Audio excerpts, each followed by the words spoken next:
First of all, I would like to thank Dr. Alexandra Slabby for organising this wonderful conference and for asking me to speak at it.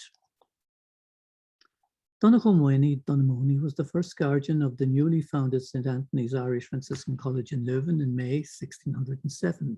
Elected provincial on the 18th of September 1615, he spent the winter of 1617 and the following spring in St. Anthony's en route to the general chapter of the order in Toledo in May 1618.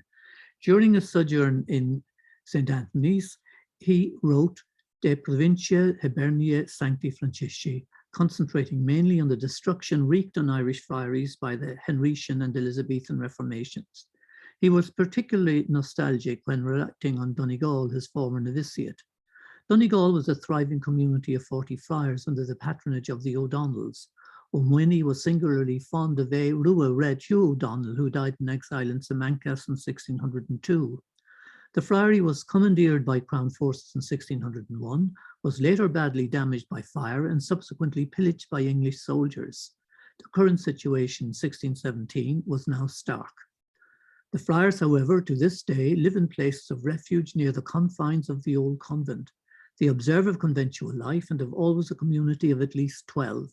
Some members also of the old establishment have been transferred to other convents. At present, English heretics occupy the whole country. They suffer the older fathers to drag out the residue of their days in remote places, knowing that they must quickly die out, but they will not allow younger members to join them without great difficulty. Such is the present state of the convent. The foundation of the college in Leuven, however, was a game changer. So at the very time in which the reception of novices and the education of our students was rendered impossible in our own country by the actions of the English government, we are unable to do both through the generosity of the Spanish monarch. We have now more than 40 members of the order at St. Anthony's devoting themselves to study and to the practices of piety, all of whom expect to return to their native land.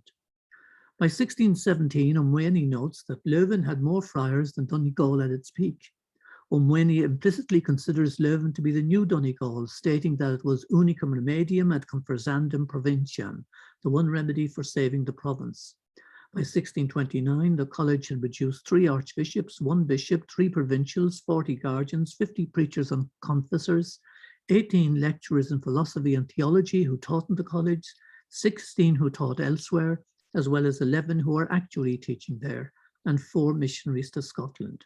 In addition to the provision of priests for the home mission, the college produced catechetical works in the Irish language and had acquired its own printing press in 1617. In 1623, the friars in Leuven inaugurated a project for the production of the religious and civil history of Ireland, Thesaurus Antiquatum Hiberniae. Though conceived in Leuven, the friars of Donegal had also evinced an interest in Irish hagiography and had already commissioned a martyrology of Irish saints from their house of refuge in Drowish. It's better considered as a joint venture between Leuven and Donegal, with the guardians of both institutions playing leading roles. 1626, A. MacAward, guardian of Leuven, sent Micheal O'Clery back to Ireland to search out and copy hagiographical material.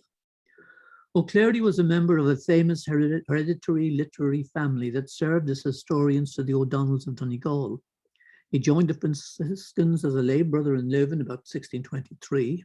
His cousin, a layman, Cúcho Gríche, was the person commissioned to produce the martyrology in Donegal, Féilear in the Naomh Néideanach, Martyrologium Donegalense. Micheal spent 10 years in Ireland searching out and transcribing manuscripts during spring and summer, returning to Drowish in winter. Brought back with the finished manuscripts to Leuven to prepare them for publication in Latin under the direction of John Colgan, who took over the project after MacAward's death in 1635. O'Clery's most famous work was an Ála Riachta Éireann, Annals of the Kingdom of Ireland. It was formerly considered to have been initiated on completion of the hagiographical project, but it now seems that research on the annals and the martyrology of Donegal proceeded in tandem. Colgan referred to the annals as the Annals of Donegal before choosing the more popular title, Annals of the Four Masters.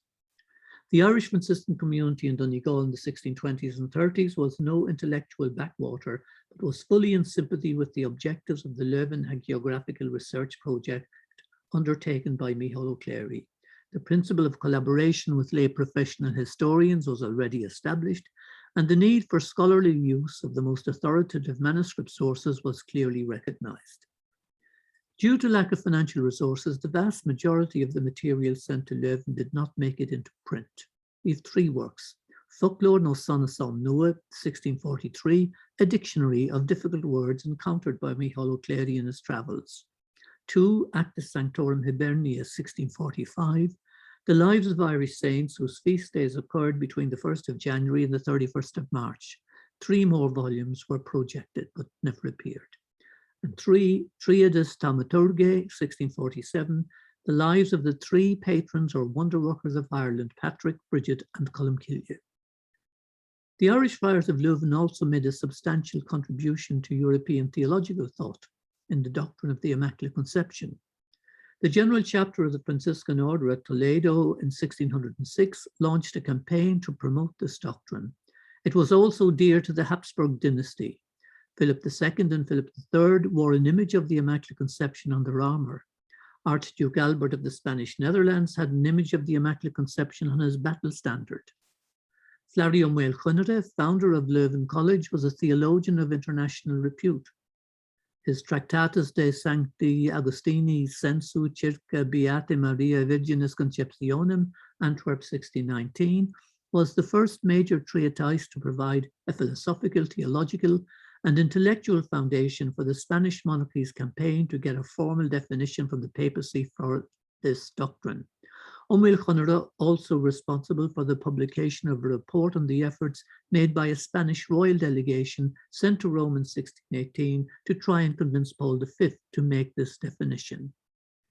Mac Angel, co-founder of St. Anthony's College, published a major edition of the Words of Scotus in Leuven in 1620. As Scotus was the theologian whose writings underpinned this teaching, Mac Angel's edition was of the utmost importance. In developing the doctrine of the Immaculate Conception, the Irish Franciscans in Leuven were not only supporting the mission of their order, but were also pleasing their Habsburg patrons, who envisaged a global empire under the patronage of Our Lady of the Immaculate Conception. Furthermore, the Irish friars, however erroneously, believed Scotus to have been an Irishman, thus giving a patriotic dimension to their theological researches. Mac Angel actually believed that Scotus was a native of Downpatrick, just like himself.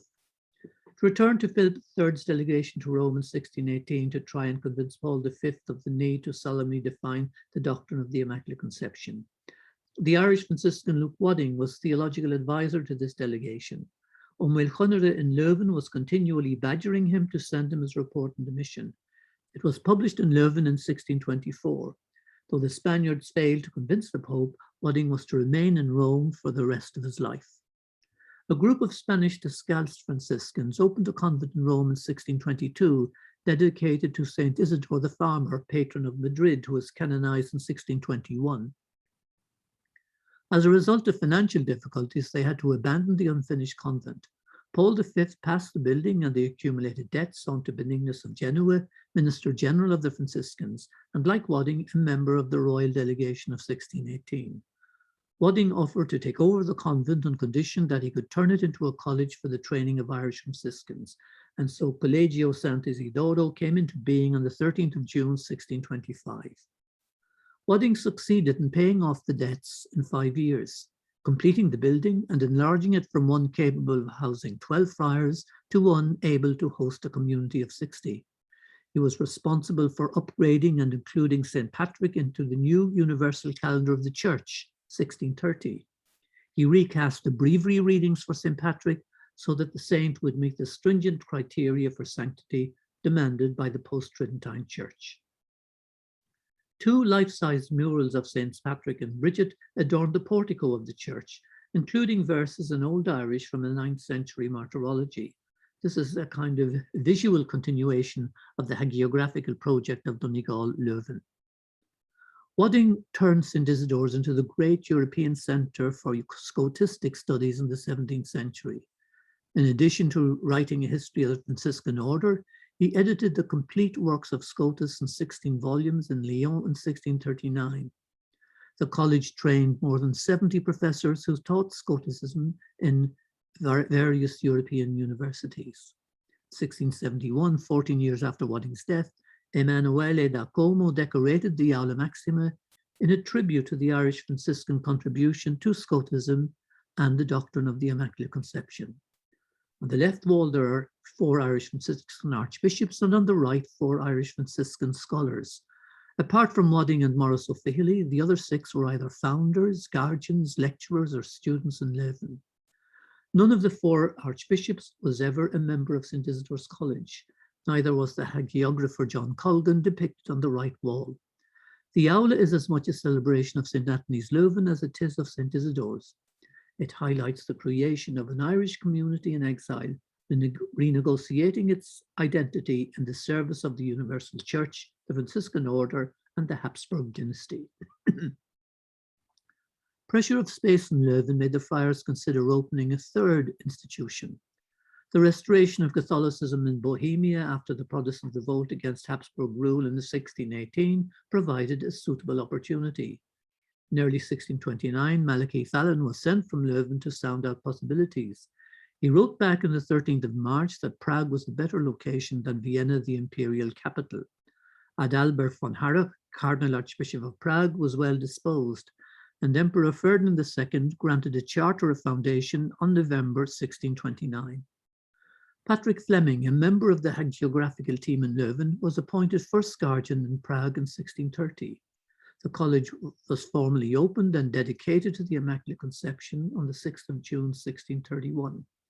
Soon afterwards, most of the Catholic clergy of Prague decided to flee the city ahead of the advancing forces of the Elector of Saxony. Patrick Fleming and another friar set out for Vienna to make arrangements for the reception of the remaining Irish friars. They were attacked and murdered by a group of peasants near Beneš on the 7th of November. The Irish friars returned to Prague after the departure of the Saxon forces. The local Capuchins then objected to the location of the new college, but Luke Wadding intervened on behalf of his confreres, writing to the emperor, his wife, the papal nuncio, and von Harrach. The latter's support was significant, as he wanted the Irish friars to supply lecturers for his own seminary, which was then under construction. Both the emperor and the archbishop placed great emphasis on education and the restoration of Catholicism in Bohemia. The emperor wanted the impetus to come from the university under Jesuit control, whereas von Harrach envisaged the seminary as the fulcrum, under his own control. The Irish were caught in the middle, but eventually opted for the seminary. The Irish agreed to supply 8 lecturers, 4 in philosophy and 4 in theology, but stipulated that they be equally distributed among the 4 provinces of Ireland. The archbishop couldn't care less where they came from, as long as he had his 8. This standoff had a detrimental effect and led the other religious orders who were jealous of the Irish takeover to regain what they considered to be their rightful place in the seminary. The Irish withdrawal had a negative effect on the community, turning them into a band of isolated exiles. Some of the more talented friars gained prestigious positions as tutors, the sons of leading Czech aristocratic families. While not of the same caliber as Wadding or O'Muel Chonere, the Irish friars in Prague introduced Scotism to Bohemia. Anthony Bruden published the first work of Scotistic theology on Bohemian territory in 1663-1664. The emperors Ferdinand II and Ferdinand III were very devoted to the Immaculate Conception. Marian columns were erected in Vienna in 1647 and Prague in 1650, the latter in thanksgiving for the end of the 30 Years' War. Karel Skreta, the great Bohemian Baroque artist, executed a number of commissions for the Irish Franciscan Church, including a painting of the Immaculate Conception over the high altar. In 1661, Craith prepared a thesis sheet for Johann Friedrich Wallstein, future Archbishop of Prague. It shows a map of Europe with Prague's Marian column in the very center. Our Lady of the Immaculate Conception is flanked on each side by 30 saints. Most of them are saying Ave Maria in the language of the kingdom or duchy of which the saint was patron. On the extreme left is St. Patrick declaiming Fáilte Muide in Irish. Saints Cillian, Fargal, and Gaul are also depicted. Cillian is silent, but Fargal, patron of Carinthia, and Gaul, patron of Switzerland, are speaking Germanic dialects. This combination of the Immaculate Conception, Irish saints, and Irish language gives a very good visual summary of the research of exiled Irish Franciscans in the 17th century. That's on the left is the thesis sheet. What can't be seen clearly on the thesis sheet is there are thin lines from the column showing how far each country is from Prague, which is considered as a center of renewed spirituality in Europe. And on the right, we have St. Patrick's, Sanctus Patricius Hiberniae Patronus, and saying Folce Muide, which is bad grammar, but it's still, we know what he's saying. Prague, the largest of the Irish continental colleges, was dissolved in September 1786 as part of the religious forms of Emperor Joseph II. The painting was made in 2011 from a 17th century print. Leuven was suppressed in 1796 after the annexation of the southern Netherlands by French revolutionary forces. The property was sold in 1822, but Irish friars returned on the 20th of August 1926. Following a steep decline in vocations, the Irish province leased the college to the Irish government in December 1983, and it morphed into the Leuven Institute for Ireland in Europe. Collegio Sant'Isidoro in Rome still continues as a formation centre for young or not so young Irish Franciscans, but since St. Patrick's Day 2006 has been leased to the Minister General of the Franciscan Order. It now houses an international community composed of Irish friars and a group of scholar friars from various countries pursuing Franciscan studies. This is a fitting continuation of Wadding's legacy and also the legacy of the Irish friars in the 17th century. The paintings by Lancelot Théodore, Comte de Turpin de Crissey, and is taken from the Louvre made around 1818. Gurumhagi.